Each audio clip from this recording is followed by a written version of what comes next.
Good morning. This is the BLAINESWORLD webcast that can be found each week on Facebook, YouTube, and LinkedIn. You can also listen in on Spotify or Apple Podcasts. You get more information, listen to past shows at our website, which is behind me, blainesworld.net. I'm your host, Blaine Greenfield, and I'm here in my Zoom studio in lovely downtown Fairview, North Carolina. Each week, we focus on positive news and information that people and organizations in both Western North Carolina and throughout the country. And toward that end, it's my pleasure to introduce Dr. Allison Thorp, Executive Director of Womansong, and Heather Schalk, is it? Marketing Leader Yes. for Womansong. And Allison, you both read my mind and said hello to everybody, so thanks for greeting everybody. I should mention, in terms of introductions, Dr. Allison Thorp joined Womansong as Artistic Director in 2022.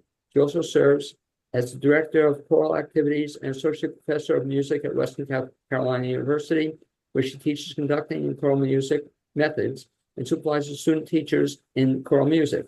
The only thing I'm missing, Dr. Thorp, is I don't see your roller skates, to get back and forth between teaching and Womansong and all this work keeps you busy, I imagine. It does. I put a lot of miles on the road. And okay, great. By the same token, in terms of instruction, Heather Schalk joined Womansong as a singer in January 2024. She was hired as a marketing teacher, as marketing leader later that year to help bring additional focus and raise awareness of the Womansong organization. She retired from higher education in the human resource field after 25 years. So Heather, what, you started when you were 7 or 8, was it? You were like the youngest? 8. Okay, the youngest person in the field, I'm impressed. And so youngest retiree in the field. And that's cool. What? I have a wealth of knowledge, yes, after a long time. I was impressed. I like it. That's one of the problems getting involved in an organization, that they didn't let you get your feet too wet the minute you joined, and then all of a sudden you become the marketing leader. Yeah, there you go. Yes. Okay. I guess you would call me a little bit of an overachiever. I don't know. On top of that, you're also one of the singers. I am one of the singers. Yes, I am considered a middle. Okay, and that's, by the way, and since you mentioned it, that's always my favorite song. I still don't know if you sing it, but where you sing the song where all the different groups sing, the tenors. I don't know the name of the song. You know what song I'm talking about? Where the tenors sing and then the other people sing, and they go in competition like with each other. You know the song I'm talking about, Allison? I don't, but we do have a lot of songs where we battle against each other, I suppose. A lot of imitation. I just love it. That's a great song. And for the benefit of folks, Allison, who don't know Womansong, what is it all about? Yeah, absolutely. So Womansong began back in 1987 by a woman named Linda Metzner.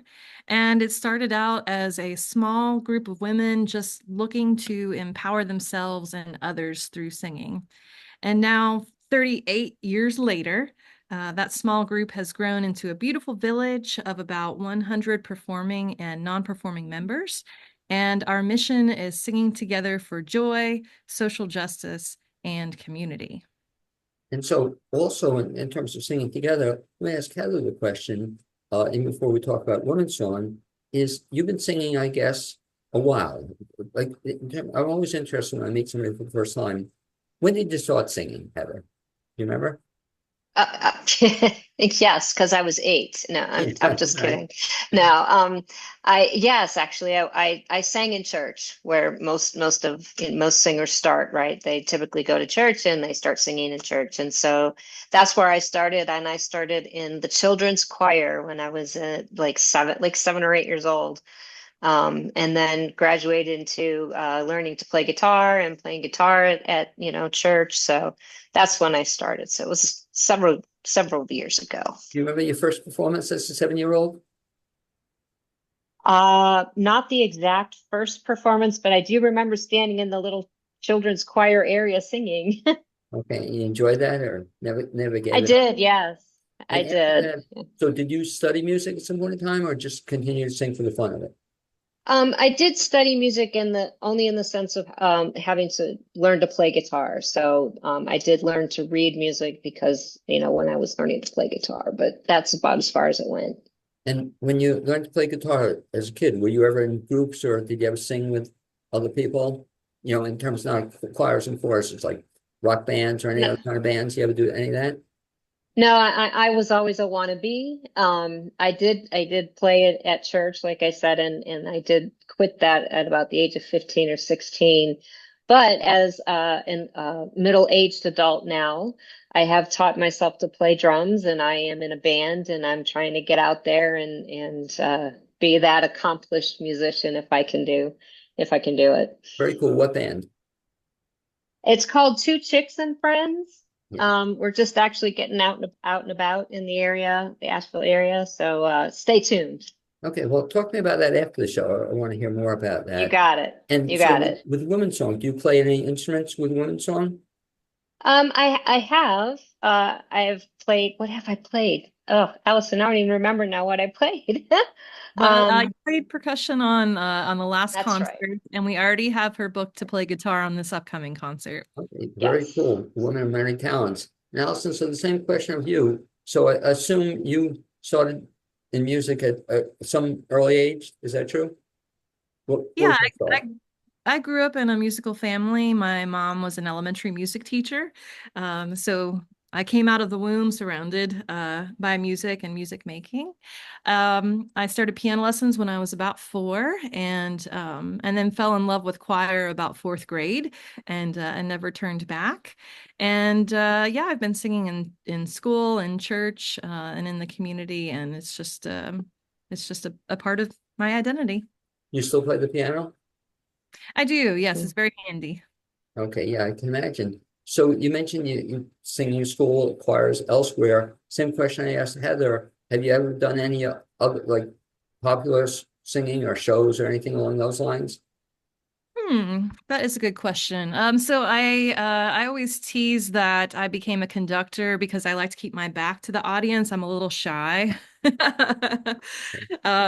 So I wasn't the type to go out for big solos or to be the star. I was much more interested in helping other people to shine and to become the stars. But since moving to North Carolina, I have started dabbling a little bit on the mandolin. I can play a mean 4 chords.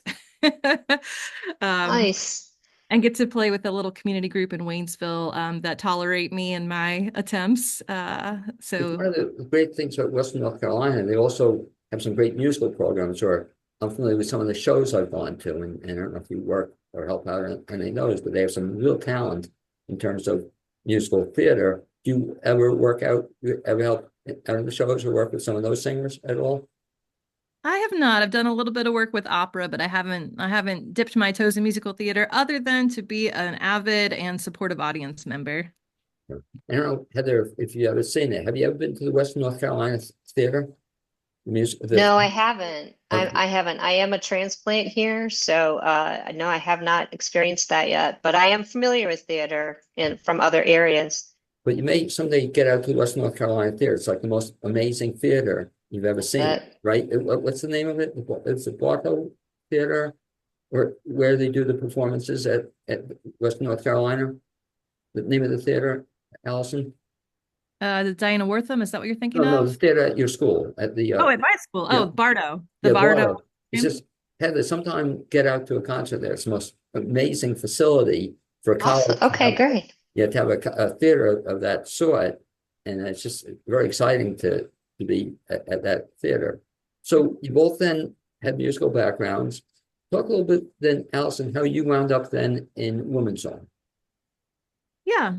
So I grew up kind of more in the classical end of things. And then I did my doctorate at the Eastman School of Music up in Rochester, New York. And that's really where I started to fall in love with community music. And I actually did my dissertation on 3 community choirs, the Acoma African American Women's Gospel Chorus, the Rochester Jewish Chorale, and then the Rochester Gay Men's Chorus. And it was through working with them that I learned how a choir could be more than just a musical ensemble. It could be a community, it could be a social support. And so I fell in love with community music. And then I moved down here to to North Carolina for the job out at WCU. And I was here for a few years when this application came in my inbox that Womansong was looking for an artistic director. And I thought, well, that sounds great. And I turned in my materials and they accepted me. And here I am 3 years later, still loving it. And kind of, which is really cool, kind of at the right place at the right time. Who was your predecessor at Womansong? Debbie Nordine. Well, actually, there was an interim Right, group of folks because COVID happened. right. So Martha Burrows and Sarah Rubin stepped in as interim, but Debbie Nordine was there for many, many, many years. And Debbie, I've had her on the show, just an amazing talent, and so that's big footsteps to have to follow.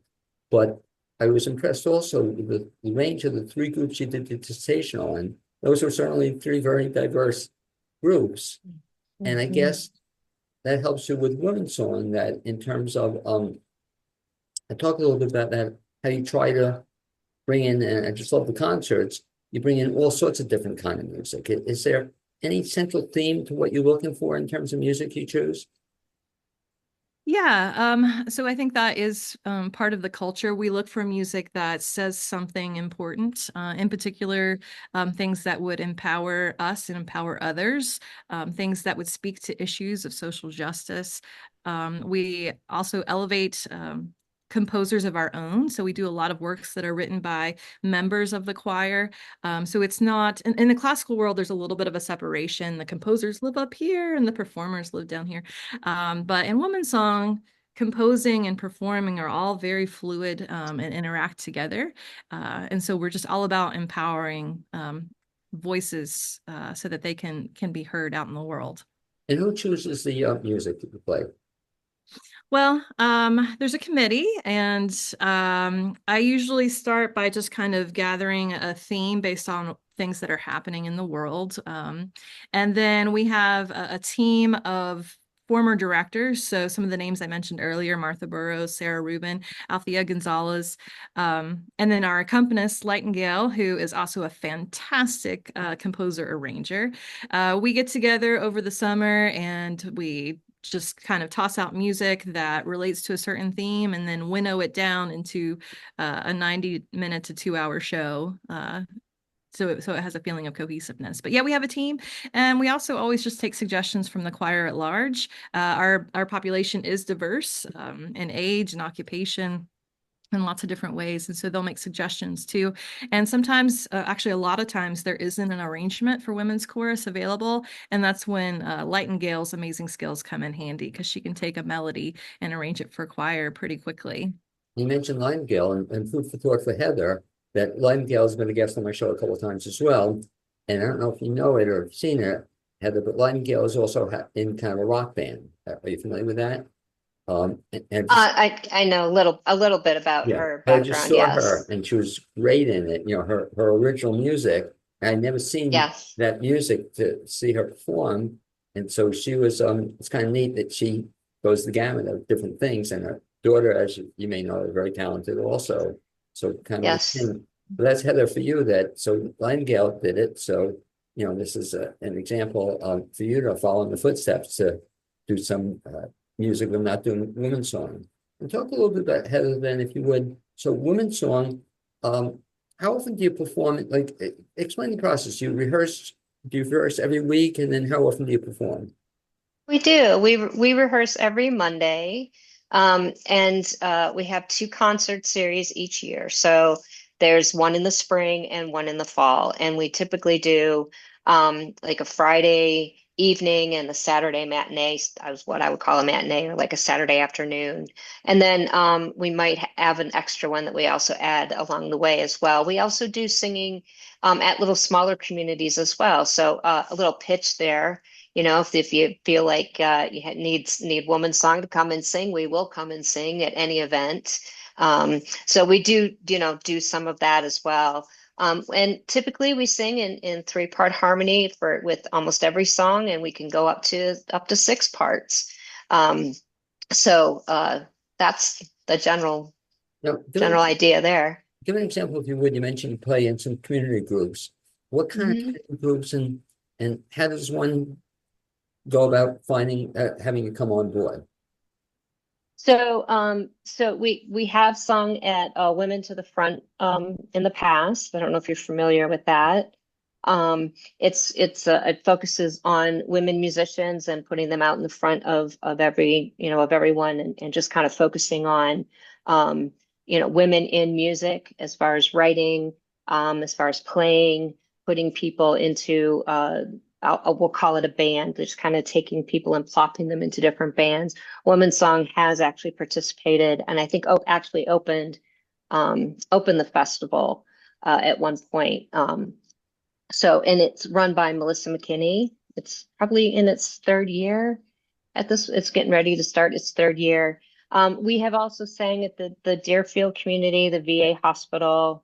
Trying to think of a couple of other ones that just kind Even of. those two. So if somebody wants to get Womansong to perform at, how do they go about doing that?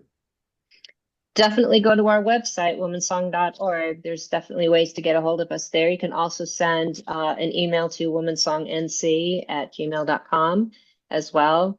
But we have Facebook page. You can contact us through that, Instagram, everything. So there's easiest way to do is just simply Google us and you'll find us. I promise. Okay, in terms of Allison, people in Womansong, talk a little bit about that if you would. I assume it's primarily geared for women, but I know ironically, I actually have some guys in the organization or help out as well behind the scenes or with staging. Is that true? Well, we have some family members that come Right. help. I occasionally see some guys, or I'll be impressed how they'll even be wearing the T-shirt, to say, Womansong. But talk about in general the women who make up Womansong. Who are they, and what kind of backgrounds do they have? Absolutely. And this has evolved a little bit even this year. So as supporters of social justice, we're constantly looking to grow and evolve ourselves, just trying to be the best we can be. And so this past year, we spent some time reflecting on the topic of gender expansiveness and the idea that women's issues are broad and include folks who might not identify exclusively as female, but rather as non-binary, gender fluid, or trans, for example. So we developed an official diversity statement to help us communicate that new understanding, and I'll read it for you. I was going to ask you, please. It reads, Womansong welcomes all who identify within the women's experience and sing in the treble range.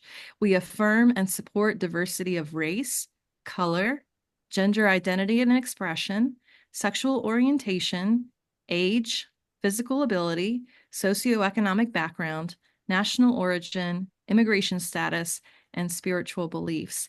And I think if you look at our membership, we do in fact represent diversity in all of those categories. We truly do believe that diversity is a strength, and we really look to be inclusive. How about age range? What does that go? Yeah, we've got, oh gosh, who's our youngest member? It's a good question, but I would say like at least what, late 20s, early 30s? Yeah, I was going to say we've got women in their 20s. We've got women approaching their 80s. So we really run the gamut. We've got women who are working full steam ahead. We've got women chasing children. That's me. We've got women who are retired, but then we pull them out of retirement and make them do marketing director. We've got all kinds. I think even Nightingale is a good example because I think I heard the story when her daughter was younger. She would bring her to concerts, and then I even saw her perform at some of the concerts, so I guess not a regular member, but she was kind of a guest performer or something, which was kind of cool. And I've seen that too, right? At some performances, you will bring in guest singers or guest performers just for that show. Absolutely. Yep. And our audience are all different ages too. We have children that'll camp out sometimes. We perform a lot at the UU, and they have these wonderful rugs, and children will just camp out on the rugs and listen to us from the floor. Let me ask you both kind of a question. I always wonder that when I go to a Womansong concert, people tend to join in the singing, and part of it, a lot of it you encourage. Does that bother you as a performer or a director if they sing along? No, that's a big part of our philosophy, this idea that there's not a hierarchy, that there's not that fourth wall, that we are all in it together. And we purposefully program at least one song, if not more, where we invite the audience to sing along. And then we also have sign-alongs. So if you're not a singer, you can do some sign language with our ASL interpreter, Shiner Antiorio. And yeah, we try to involve the audience as much as possible. We don't want it to feel divided. We want to feel like we're together, having joy together. We're talking Yeah, about, and I think it's yeah, I'm it's sorry. important to, if I could just kind of interject for a second, sorry. Um, I think it's important to note that we really encourage the audience participation. We don't want people to just kind of sit there and hang out, and that we want people to be involved, and so there's Allison is very, very good at turning around and encouraging folks to participate with us. So it makes it good for the performers as well. But Heather, what about if you have somebody like yours truly who kind of sings too loudly, and especially if he or she is off key? Do you have that experience? I have not, and it's okay. It's the best way to be. Just be yourself and, do what makes you happy. It's all good. We Have you ever encourage had it. that, Allison, with somebody who's maybe singing a little too loud or? No, we just ask that people bring their joy, and if they bring their joy, that's what we're looking for. Yep. And certainly, because you see a concert and you'll see the joy in people's, faces, and it's just a marvelous experience. You have to kind of see it to believe it. The You're mentioning Heather, in terms of getting the community involved and getting people involved. How does somebody become then, if they want to become a member of Womansong? Either we'll talk about different kinds of things they can do for the organization. What's the best bet, Heather, if they want to get involved? Definitely take a look at our website, and reach out to us. We do have our rehearsals every Monday night at 7 o'clock. We encourage folks to come and see what it's like, to participate if they desire, or if they would rather just sit and watch for a week or two, that would be fine too. And then definitely talk with Allison, and then she gets them scheduled for an audition, and then they do audition and are become part of the group. And talk about from your standpoint, Heather, the marketing standpoint, so you can put them to work other ways if they don't want to sing or can't sing. How else do you use Definitely. them? So we do have, as Allison mentioned prior, we do have all kinds of different committees that people can participate with. We have a fundraising development committee. We are a 501c3, so we do a lot of fundraising. So if people have talents or interests in those kinds of areas, that's great too. We have a marketing committee. So if people have a strength or an interest there, they can participate that way. We do have the music committee, like Allison mentioned, that people can be involved in that way. We always need hands and muscle and power to help us set up our stages and break down the stages. So there's a lot of different ways that folks can actually be involved without singing if they don't want to sing. How much time does it involve in terms of, you mentioned Monday nights, you have the rehearsals. How long are they typically, and how much time do you have to put in to be a member of Womansong? We have our rehearsals from 7 until 9 every Monday.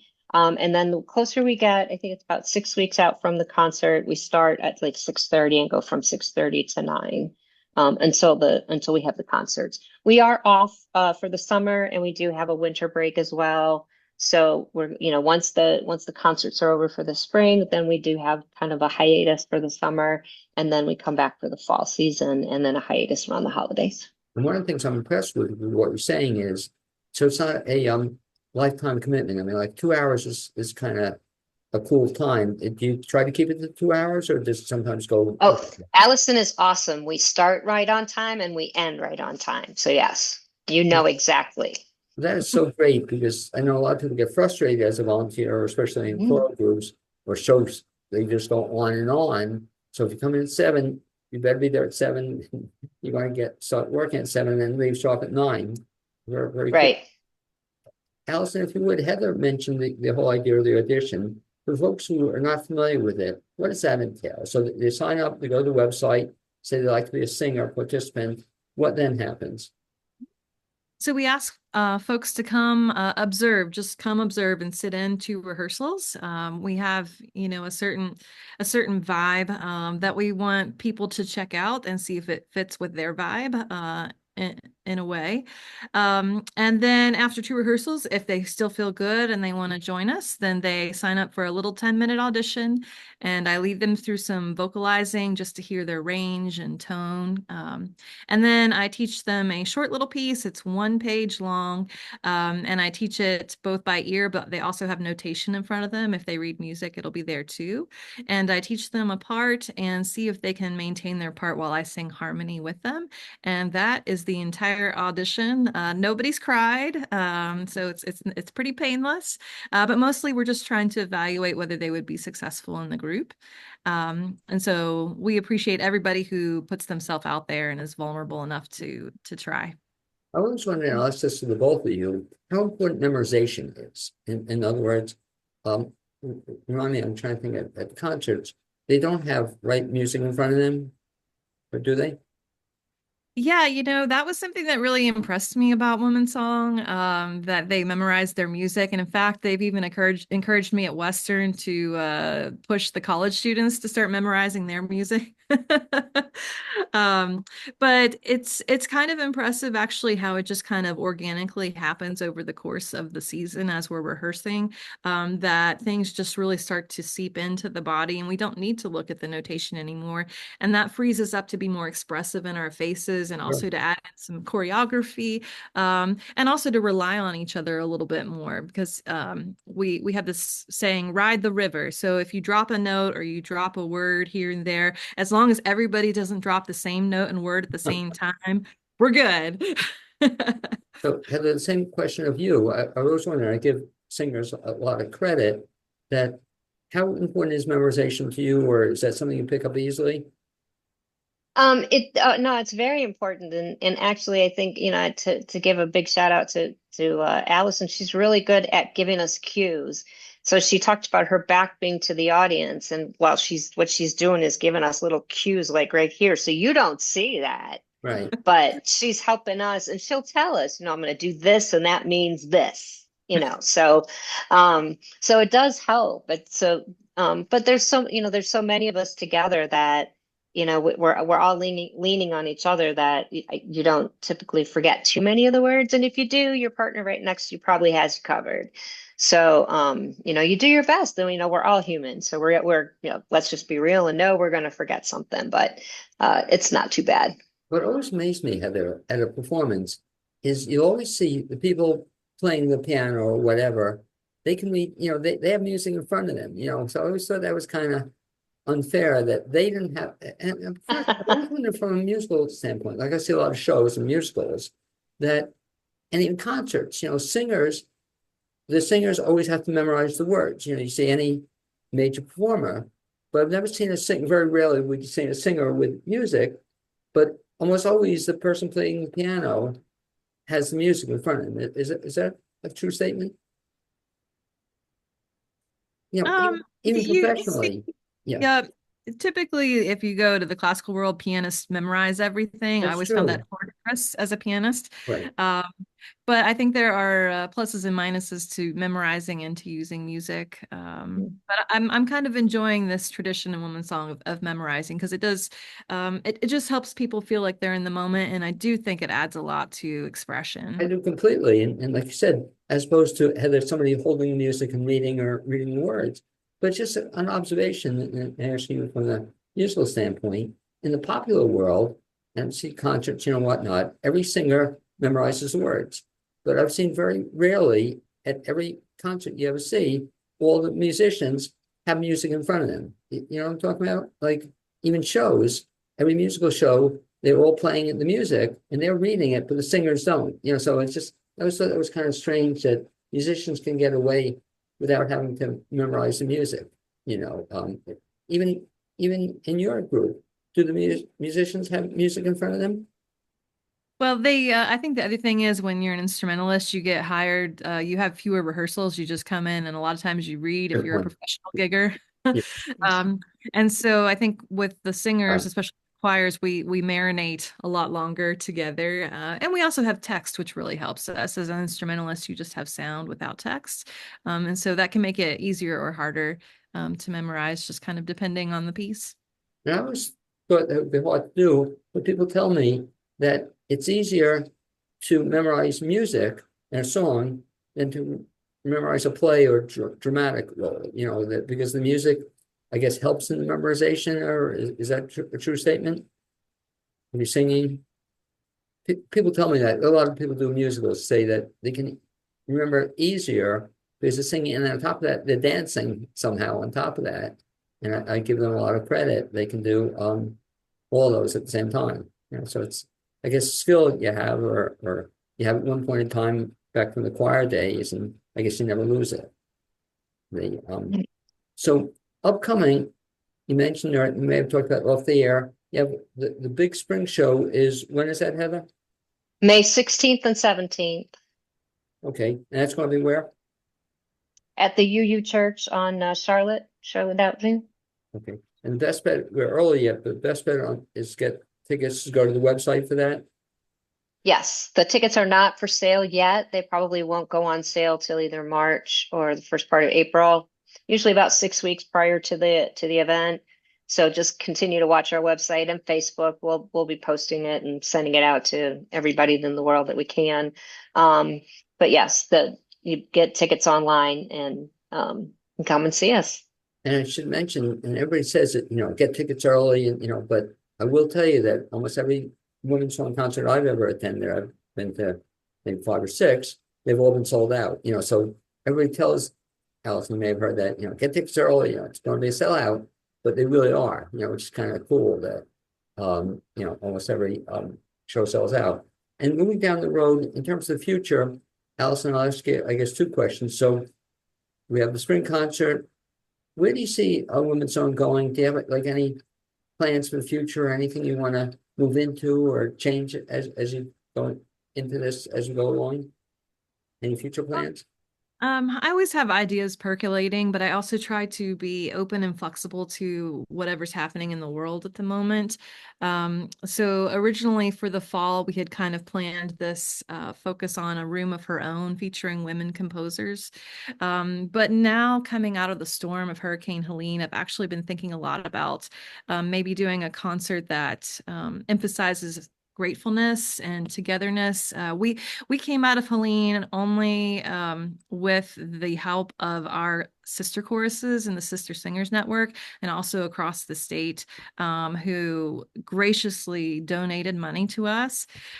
We lost our the money from our fall concert series because we had to cancel. There was no water at our venue. And usually we use the money from our one concert to then fund the next season. And so we were really nervous, and our friends across the country and some across the world heard about what had happened, and they were so generous and wonderful and sent us checks and sent us money. And I'm thinking about maybe just doing a concert that really highlights how we all depend on each other and how we're interconnected, and just being grateful and giving thanks. And Heather's going to want me to ask this question, so I'll ask Heather the question. But by the same token, Allison mentioned the fundraising. So if folks are interested in supporting or helping Womansong, again, the best bet, they'll find information on that at the website. Yep. Under something that says support us, and there's a way to reach out to us, and there's an address that you can send a check to if that would be helpful, or you can just reach out to us and work out a way to make a donation. Okay. And we should also mention, at the concerts, if they want to donate right there, and then at the concert, you'll take the money. Absolutely. Yep, absolutely. Yes, absolutely. I want to thank you both for being my guests on this edition of the Blaine's World webcast. I'd also like to seriously encourage folks to see a Womansong concert. They'll be pleasantly surprised. And I'd also like to thank my producer, Kathy Tassetti, and hopefully sometime down the road, we'll actually get to meet in person. Thanks, guys. That would be great. Thank you. Great. Thank you so much.